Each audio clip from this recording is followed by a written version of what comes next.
கண்டால் சிட்டுக்குருவி தொள்ளும் கண்ணுக்குள்ளே கட்டுக்கதைகள் சொல்லும் 10 விரல் 10 தடவை கிள்ளும் பக்கம் வந்து பச்சை கிளியை அள்ளும்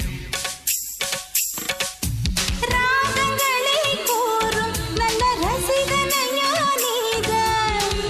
விரும்பும் ராகம் எந்த நாளிலுமே நீதான் உன்னுடைய லீலைகளும் காட்டுகின்ற வேலைகளும் சின்ன பொண்ணுக்கு செல்ல கண்ணுக்கு ரொம்ப பிடிக்கும் சில்லென சில்லென நீர்த்துளிப்பட்டு மெல்லென மெல்லென கை விரல் தொட்டு மெல்லிய மெல்லிய மல்லிகை முட்டு சொல்லுது சொல்லுது மெல்லிசை மிட்டு தொட்டத தொட்டு மத்தத விட்டு தட்டட்டுமா வெக்கத்தை விட்டு சிக்கன ஒன்று